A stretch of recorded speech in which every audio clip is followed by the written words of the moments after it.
Good morning, good evening, friends. Welcome to my channel, Ek Kitab Se Ek Moti, which in English means a pearl or gem from one book.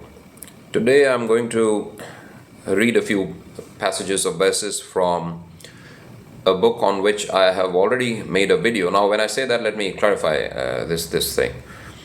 Thirukkural is a Tamil classic, but there have been different translations. So, in the case of my channel, I consider each of these different translations different books for my videos. So, for example, a translation in English, this one is by Mr. M. Rajaram. So this will have some different content. So I'm going to consider this a different book. So the different editions or different authors, if they have commented on the same book, I'll consider them different books for my channel's sake, although their source is the same.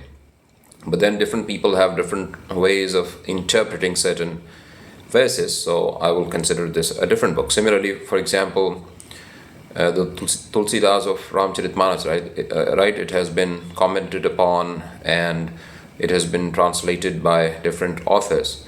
So, in my view, they are different books. I mean, the source book is the same, but then because the commentary might be different and the point of view of the author might be different, the language might be different, I'm considering them different books as far as my channel is concerned. So, although I've made a few videos on this great classic Thirukkural, now I'm going to make another video using another edition and another translation of the same source book.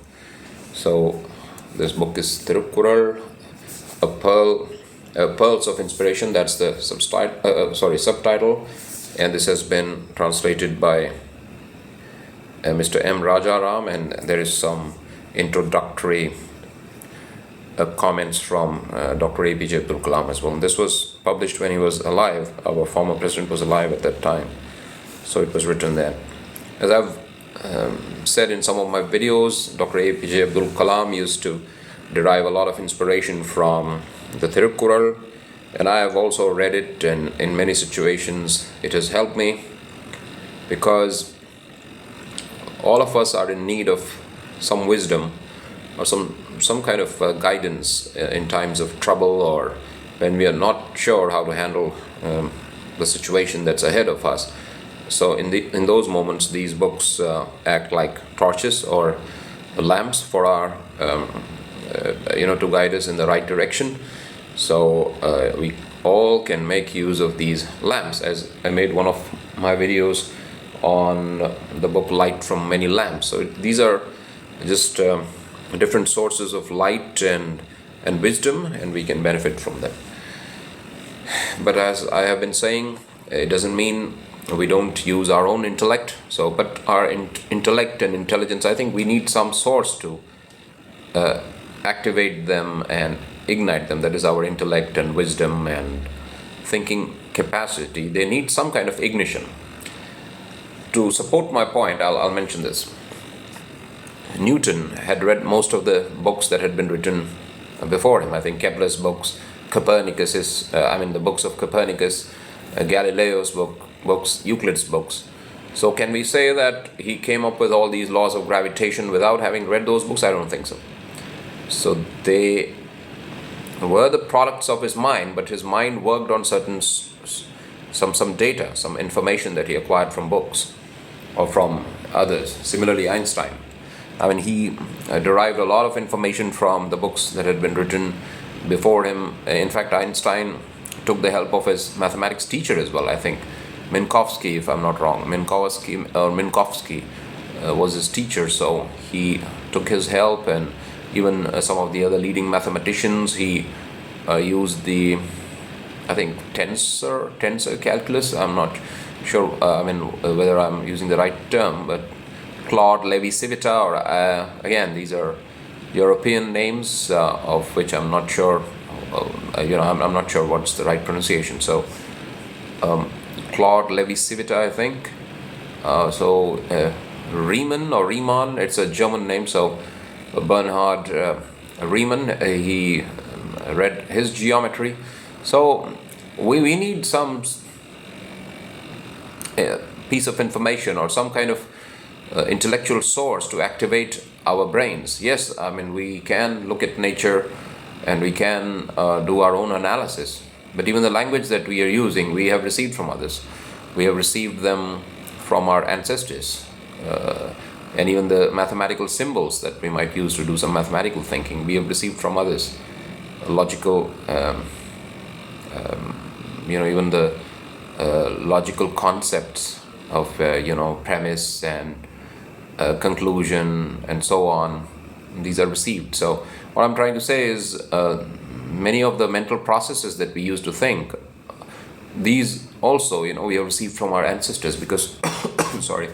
So I don't think we can extricate ourselves from all the knowledge we have already received and to work with an empty slate actually, or an empty table. That's a term coined by a blank table or something like that. And that's a term coined by John Locke, the great British philosopher. Anyhow, without deviating, let's talk about what I'm going to read today. So I'm going to read a few verses from the 43rd chapter, and it's called in Tamil Arrivudaimai. That is, the author has translated it as wisdom, but I think it's intellect, like our intelligence. So that's more I think that's more pertinent here, intellect. But I'll use his words, but I'll try to interpret these ideas and try to clarify them. So let's read some five verses. I think I've chosen 5 verses, 5 points, and then we'll discuss them in some detail. So, wisdom is a weapon to guard against ruin and a fort indestructible by hostile men. Now that's in verse form, I think. Now the line below is in prose form. Wisdom is a weapon to guard against destruction. It is a fort which no enemy can destroy. Wisdom restrains the wayward mind and leads it from evil to good. Wisdom curbs the wandering mind and directs it from evil to good. Again, wisdom or intellect, I can say. Whatsoever is heard from whomsoever, to discern the truth is wisdom clear. To perceive the truth is wisdom, whatever be the matter, and whosoever utters it. Wisdom or intellect is to speak in terms simple and clear, and grasp even subtle matter. To speak clearly, to impress all, and draw subtle truths from others' utterances is wisdom. And the 5th and the last verse that I've chosen for this video is this: those with wisdom or intellect have everything. Fools with everything have nothing. The wise possess everything, but the unwise possess nothing, even if they have everything. So these are the 5 verses for the day. So I recommend this book. You buy it and read it. Now I know that reading some portions from a book might be a copyright violation. So I think I need to get some permission from the publishers as well. But I'm just using it for interpretation, so I'm not sure whether this is a violation of the copyright or not. But I'll check with the publishers, and if they say these need not be uploaded, I'll remove this video.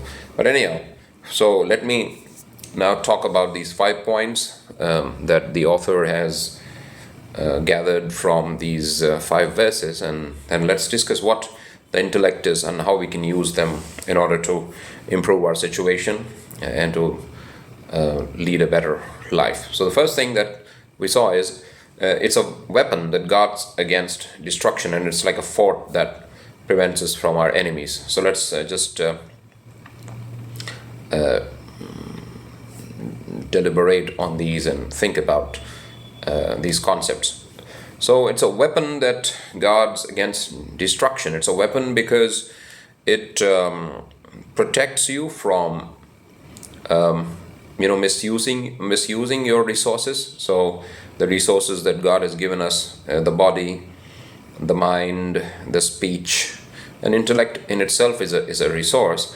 So using the intellect or wisdom, we can make sure that we use these resources rightly, in the right direction. So we would use our time in the right way. We will use our wealth in the right way. We will use our intelligence in the right way, we will use our capacity to speak, that is the different the ability that God has given us, in the right way. And then these things will, the right usage of our resources will act as a weapon against destruction, because these are the resources that should be used wisely, otherwise destruction is sure to follow. And we see that in many people's lives. They use the resources they possess unwisely, and then they destroy their lives. Time, one of the greatest resources we have. If you misuse time, soon you'll be old, and soon you'll be facing all the consequences of your wrong decisions. Then we have food. I mean, if you fill your stomach with all junk food, I mean, occasionally it's fine. I love pizzas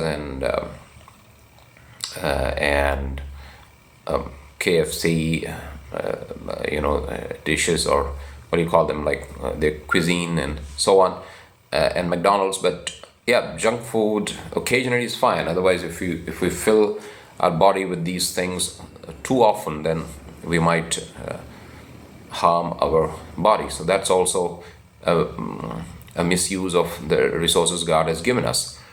And so if you use your time well, if you use the food that you have with you well, if you use your wealth well, if you invest properly, and if you don't spend unwisely on things that you don't really need, you would really be destroying your life.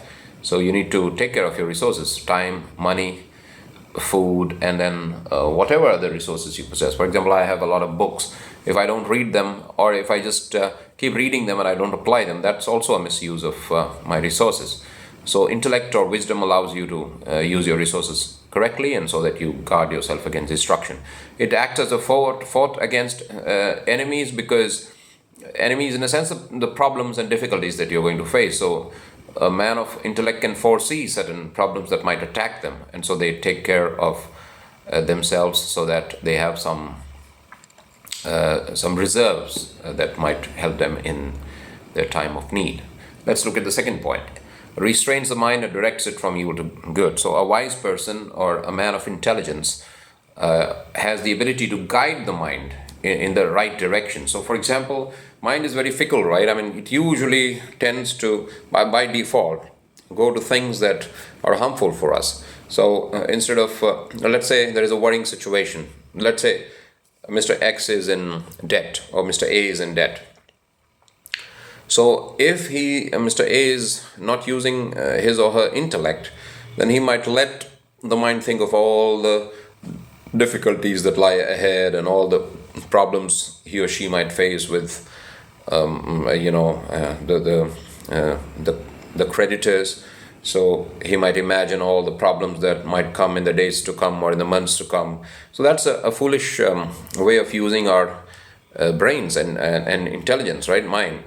So we need to direct the mind towards creative things. Whatever the situation, you might be under the most difficult of circumstances, but God has given you this ability to direct your mind in the direction that you want, in a direction that would save you from troubles, and in the direction that leads to development and happiness.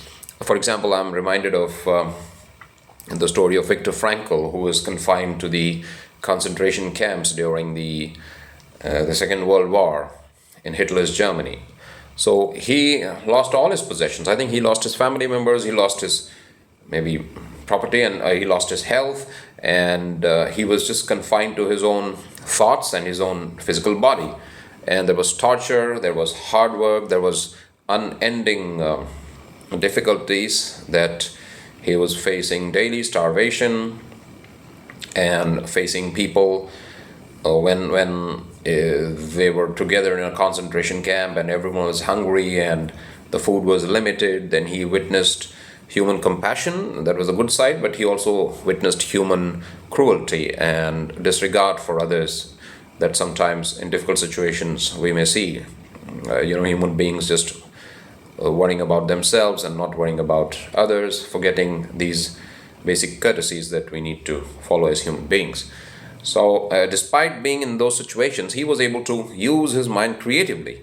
So he used to imagine that once he is outside of the concentration camp, he would take his manuscript along with him, and then he would write a book on these experiences. And he was also thinking about logotherapy. I think it's a kind of theory in psychology where I think it's connected with some theory of meaning. That is, if you have some meaning in life, you can handle any situation. I think there is a phrase he's used in that. Let me see if I can recall it. If you have a why in life, you can face any how. That is, if you have a why, a reason for living, that any hows, that is all the situations, any situation that arises is a how. So you can face them all. I think that's in his book, Viktor Frankl's book, The Man's Search for Meaning. It's a classic. I read it many years ago. So I recommend it. You just buy it and read it. Third point, whatever is heard from others, an intelligent person probes it to get at the truth. So a wise man or an intelligent man doesn't accept things just like that. I mean, that's a danger nowadays, because there are so many societies, so many organizations, so many groups, and then people get into all these groups and they become members of those groups. Now that, in a way, it's okay if they maintain their independence, but once a person becomes a member of an organization, then what happens is that the person at the top starts, kind of handling the intellect of those who are members, and kind of, I think the members, not all, but most of them lose their ability to think for themselves. So I've seen videos, you might have seen that the person who maintains that organization or who's at the top of the organization would sit on a platform, or maybe will address the guy sitting in a chair, and others will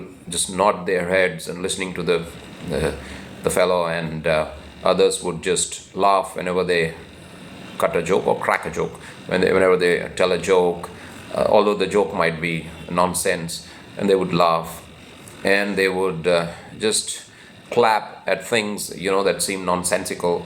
So that is the danger of being a member of an organization. So whenever you become a member of an organization, just make sure you don't start hating the other group, and you don't start considering the top person in your organization as anyone who always speaks sense and everything he or she says is correct. So whatever is heard from others, an intelligent person probes it to get at the truth. You shouldn't lose your own power of intelligence, God-given power of intelligence.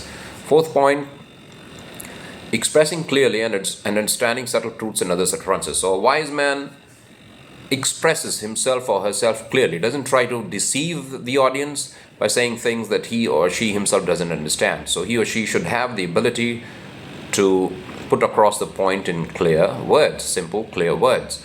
Just like Einstein said, I mean, if you cannot explain the theory of relativity to a kid, you haven't really understood it. So a higher level understanding can be transferred to a kid. Theory of relativity is just this concept of time being relative and space being relative when two frames of references are moving, right? That's a special theory. And similarly, you have the general theory of relativity. So what I'm saying is a higher level knowledge of these things is possible. So I think in the general theory of relativity, they have something like where gravitation is quite similar to an accelerating frame of reference. So for example, a man in the lift, or someone who is in the rocket, when that rocket is accelerating, just like in gravitation, right? When you drop a ball, it accelerates, so it doesn't maintain the same speed. The speed changes as the ball falls, right, to the ground. Like you are, let's say, at the top of a building, you drop a ball, the ball falls, and while falling, it accelerates. So a similar thing would happen in a rocket. If the rocket is accelerating in the opposite direction, the same acceleration, the acceleration of the ball and the rocket, if it's the same. So you'll see that these are equivalent, and from that Einstein was able to derive his general theory of relativity. Now I don't know the mathematical general theory of relativity, but whatever basic things I've read, I'm just trying to express it to you. But if you want to learn the general theory of relativity, you can. Nothing is beyond human intelligence. It's just some kind of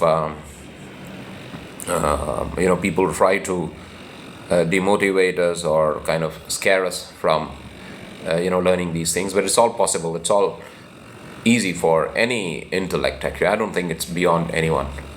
The most subtle truths can be expressed in simple terms and can be understood as well. The other thing is, a wise man understands subtle truths in others' utterances. So whatever others say, it's not that we just look at the face value of it, or whatever the words have been used, but we also try to understand the deeper meaning of that, and that's what is called interpretation. That's why we have this ability to understand things and apply them to our lives, leave out what's unnecessary, take what's necessary, and so on. And the last point, one who possesses intellect is the truly rich person. So a person may possess a lot of assets, land, buildings, cars, bank balance, jewelry, maybe positions, and a lot of the benefits of the external world. But if he or she is not intelligent or wise, all these are not their wealth at all, because they may lose them, or they'll misuse them, or they'll become proud because of that wealth, or arrogant and become a nuisance to others and to their own family, and ultimately to themselves towards the end of their lives. So these are the things that I wanted to cover, and I hope you liked the video. Let me, as is my habit, I would like to recapitulate. So wisdom or intellect is the weapon that guards against destruction. It restrains the mind and directs it from evil to good. Whatever is heard from others, an intelligent person probes it to get at the truth, expressing clearly and understanding subtle truths in others' utterances. I mean, a wise man expresses clearly whatever he or she wants to express, and then understands the subtle truths in the utterances of others. And one who possesses the intellect is the truly rich person. Thanks for watching this video, and I recommend this book. Buy it, read it, and lead a better life. Thank you.